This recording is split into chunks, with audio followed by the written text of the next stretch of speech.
దేశంలోనే మొట్టమొదటి greenfield city, దేశంలోనే ఏకైక రెన్యూవబుల్ సిటీ. ఇలా గత 10 ఏళ్లుగా మనం అమరావతి గురించి వింటూనే వస్తున్నాం. కానీ ఇప్పటికీ ఈ నగరానికి ఒక తుది రూపు అనేది రాలేదు. దానికి కారణం రకరకాల పొలిటికల్ రీజన్స్. అయితే గతాన్ని పక్కన పెడితే ప్రెజెంట్ అమరావతి నిర్మాణం అనేది కేవలం మన రాష్ట్రానికి మాత్రమే కాకుండా మొత్తం దేశానికే చాలా ఇంపార్టెంట్గా మారింది. ఎందుకంటే భవిష్యత్తులో ఆంధ్ర $2.5 ట్రిలియన్ ఎకానమీగా మారాలంటే దానికి కీ ఫ్యాక్టర్స్ అన్నీ కూడా అమరావతి చుట్టూనే తిరుగుతాయి. అండ్ ఆంధ్ర ఎకానమీ పెరిగిందంటే అప్పుడు ఆటోమేటిక్గా దేశ ఎకానమీ కూడా పెరిగినట్టే. సో అమరావతి ఇప్పుడు ఒక నేషనల్ ప్రాజెక్ట్గా మారిపోయిందని చెప్పుకోవచ్చు. అందుకే ఈ వీడియోలో మనం అనుకున్న మాస్టర్ ప్లాన్ ప్రకారమే అమరావతి నిర్మాణం జరిగితే ఆ సిటీ ఎంత గొప్పగా రెడీ అవుతుందో, భవిష్యత్తులో రాష్ట్ర దేశ ఆర్థిక వ్యవస్థలకు ఎంతగా కాంట్రిబ్యూట్ చేస్తుందో వంటి అంశాలను తెలుసుకుందాం. వీడియో చాలా ఇంట్రెస్టింగ్గా ఉంటుంది. సో ఏ డీటెయిల్ కూడా మిస్ అవ్వకుండా ఉండడానికి వీడియోని లాస్ట్ వరకు చూడండి. అలాగే నా కంటెంట్ కనుక నచ్చితే ఇప్పుడే వీడియోని లైక్ చేసి మన ఛానల్కి సబ్స్క్రైబ్ అవ్వండి. ఫిక్స్ చేసిన మాస్టర్ ప్లాన్ ప్రకారమే అమరావతి కన్స్ట్రక్షన్ అనేది జరిగితే అప్పుడు దేశంలోని హైదరాబాద్, బెంగళూరు వంటి సిటీసే కాదు కదా, ప్రపంచంలోని ఎంత గొప్ప మహానగరమైనా సరే దీని ముందు దిగదూడిపే అంత గ్రాండ్గా ఉండబోతుంది మన అమరావతి. అయితే అమరావతి ల్యాండ్ పూలింగ్ గురించి, దీని ముందు వెనక జరిగిన పాలిటిక్స్ గురించి మీ అందరికీ బాగా తెలుసు. సో వాటి గురించి నేను ఇక్కడ మాట్లాడను. కేవలం దీని ఫీచర్స్, డిజైన్ మరియు మాస్టర్ ప్లాన్ వంటి అంశాలను మాత్రమే ఇక్కడ డిస్కస్ చేసుకుందాం. అమరావతి క్యాపిటల్ రీజన్ అనేది గుంటూరు జిల్లాలోని కృష్ణా నది పరివాహక ప్రాంతాల్లో లొకేట్ అయి ఉంది. దీన్ని మొత్తం 33,000 ఎకరాల సువిశాల ప్రాంతాల్లో నిర్మించబోతున్నారు. అంటే అప్రాక్సిమేట్గా 133 కిలోమీటర్లు అన్నమాట. ఇంత భారీ స్థాయిలో ఇప్పటి వరకు మన దేశంలో ఏ నగరాన్ని కూడా నిర్మించలేదు. ఇదే మొదటిసారి కాబోతుంది. అలాగే అమరావతిని ఒక గ్రీన్ ఫీల్డ్ సిటీగా నిర్మించబోతున్నారు. గ్రీన్ ఫీల్డ్ సిటీ అంటే ఒక ఖాళీ స్థలంలో అన్నీ కూడా స్క్రాచ్ నుంచే నిర్మించిన సిటీ. అంటే ముందుగానే ఆ ఖాళీ ప్లేస్లో రోడ్స్, హైవేస్ని కన్స్ట్రక్ట్ చేస్తారు. వాటర్, ఎలక్ట్రిసిటీ వంటి రిసోర్సెస్ని అందించే ప్లాంట్స్ని కూడా ఏర్పాటు చేస్తారు. కమ్యూనికేషన్, డ్రైనేజ్, వేస్ట్ మేనేజ్మెంట్ ఇలా కీ ఇన్ఫ్రాస్ట్రక్చర్ని బిల్డ్ చేసిన తర్వాతే మిగతా సిటీని ఎక్స్పాండ్ చేస్తారు. ఈ రకంగా ముందే అన్ని ప్లాన్ చేసుకోవడం ద్వారా ఫ్యూచర్లో సిటీ పాపులేషన్ ఎంత పెరిగినా కూడా ఎటువంటి ప్రాబ్లం అనేది రాదు. అండ్ ఆకస్మిక వరదలు, ప్రకృతి వైపరీత్యాలు వచ్చినా సరే సిటీ చాలా స్ట్రాంగ్గా నిలబడుతుంది. అదే మనం దేశంలోని మిగతా సిటీస్ని గమనిస్తే అవి ప్రాపర్ ప్లానింగ్ అనేవి లేకుండా కాలంతో పాటు ఎవాల్వ్ అయిన సిటీస్. ఈ కారణంగానే అక్కడ రోజు రోజుకి పొల్యూషన్, పాపులేషన్ వంటి సమస్యలు పెరగడంతో పాటు చిన్న వర్షం వచ్చినా సరే మొత్తం డ్రైనేజ్ సిస్టమ్ పొంగి పొర్లి పరిస్థితులు అల్లకల్లోలంగా మారిపోతున్నాయి. ఇదే భవిష్యత్తులో అమరావతి మరియు దేశంలోని మిగతా సిటీస్కి మధ్య ఉండబోయే మేజర్ డిఫరెన్స్ అవుతుంది.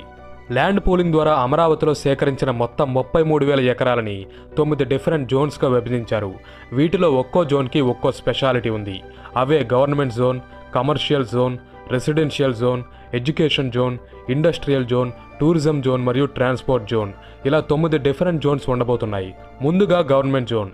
ఇక్కడే మన ఆంధ్రప్రదేశ్ రాష్ట్ర నూతన అసెంబ్లీ, హైకోర్టు, సెక్రటేరియట్ మరియు మినిస్టర్స్ ఆఫీసెస్ ఉండబోతున్నాయి. వీటిలో ముఖ్యంగా అసెంబ్లీ మరియు హైకోర్టు బిల్డింగ్స్ని దేశంలో మునుపెన్నడూ చూడని విధంగా చాలా ఐకానిక్ అండ్ ఇన్నోవేటివ్ మోడల్స్లో డిజైన్ చేశారు. ఇవి చూడడానికి చాలా అద్భుతంగా ఉంటాయి. భవిష్యత్తులో మన ఆంధ్రప్రదేశ్ రాష్ట్రానికి సంబంధించిన మొత్తం పాలన అంతా కూడా ఈ గవర్నమెంట్ జోన్ నుంచే జరగబోతుంది. అలాగే కమర్షియల్ జోన్ని ఒక ఫైనాన్షియల్ హబ్గా మార్చబోతున్నారు. ఇక్కడే కీలకమైన IT parks, business reasons, bank, startup centres వంటి ఆర్థిక సంస్థలు ఉండబోతున్నాయి. వీటి వల్ల రాష్ట్రంలోని యూత్కి చాలా ఎంప్లాయ్మెంట్ క్రియేట్ అవుతుంది. వీటితో పాటు ప్రజలు వచ్చి నివాసం ఉండడానికి రెసిడెన్షియల్ జోన్స్, ప్రపంచవ్యాప్తంగా ఉన్న కంపెనీస్ అమరావతిలో తమ ఫ్యాక్టరీస్ని ఏర్పాటు చేయడానికి, వస్తువుల ఉత్పత్తికి ఇండస్ట్రియల్ కారిడార్స్ని ఏర్పాటు చేయబోతున్నారు. ఎడ్యుకేషన్ హబ్లో దేశంలోనే టాప్ యూనివర్సిటీస్, కాలేజెస్ మరియు స్కూల్స్ ఉండబోతున్నాయి. ఇక్కడ రీసెర్చ్ అండ్ డెవలప్మెంట్ని ప్రోత్సహించి కొత్త ఆవిష్కరణల రూపకల్పన జరుగుతుంది.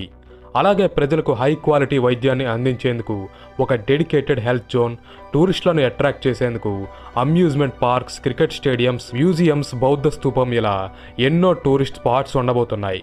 ఫ్యూచర్లో ఈ 9 జోన్స్ కూడా అమరావతిలోని నవనగరాలుగా ఫేమస్ అయ్యే ఛాన్స్ ఎక్కువగా ఉంది.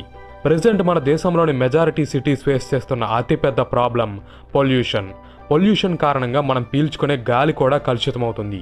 అందుకే అమరావతిలో ఇలాంటి ప్రాబ్లమ్స్ తలెత్తకుండా ఉండడానికి సిటీలోని 60%ని పచ్చదనంతో కవర్ చేయబోతున్నారు. అంటే నగరంలో ఎటువైపు వెళ్ళినా సరే మనకు చెట్లు కనిపిస్తూనే ఉంటాయి. దీనివల్ల ప్రజలకి ఫ్రెష్ ఆక్సిజన్ అందడంతో పాటు సిటీ వాతావరణం ఎప్పుడూ చాలా ఆహ్లాదకరంగా ఉంటుంది. అమరావతిలోని ట్రాన్స్పోర్టేషన్ కోసం కూడా రకరకాల విధానాలని ఉపయోగించబోతున్నారు. ఇక్కడ 5 లేన్ హైవేస్ అండ్ ఎక్స్ప్రెస్ వేస్తో పాటు metro rails, hyper loop, rapid bus systems మరియు కృష్ణానదిలో వాటర్ ట్యాక్సీస్ ఉండబోతున్నాయి. అమరావతి, గుంటూరు, విజయవాడ ప్రాంతాలను కలుపుతూ 210 కిలోమీటర్ల భారీ ఔటర్ రింగ్ రోడ్ని ఏర్పాటు చేయబోతున్నారు. అలాగే అమరావతిని దేశ విదేశాలకు కనెక్ట్ చేసేందుకు ఒక బ్రహ్మాండమైన గ్రీన్ఫీల్డ్ ఎయిర్పోర్ట్ కూడా ఇక్కడ నిర్మాణం కాబోతుంది. ఈవెన్ ప్రజలు వాకింగ్ చేయడానికి, సైక్లింగ్ చేయడానికి కూడా అమరావతిలో డెడికేటెడ్ ట్రాక్స్ని ఏర్పాటు చేస్తారు. ఈ మోడ్ సహాయంతో అమరావతిలో అసలు ట్రాఫిక్ సమస్యలు వచ్చే ఛాన్సే చాలా తక్కువ అని చెప్పుకోవచ్చు.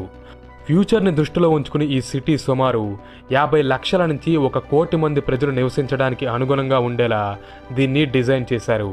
అండ్ అమరావతి ఇండియాలోనే మొట్టమొదటి పూర్తి రెన్యూవబుల్ సిటీగా మారబోతుంది.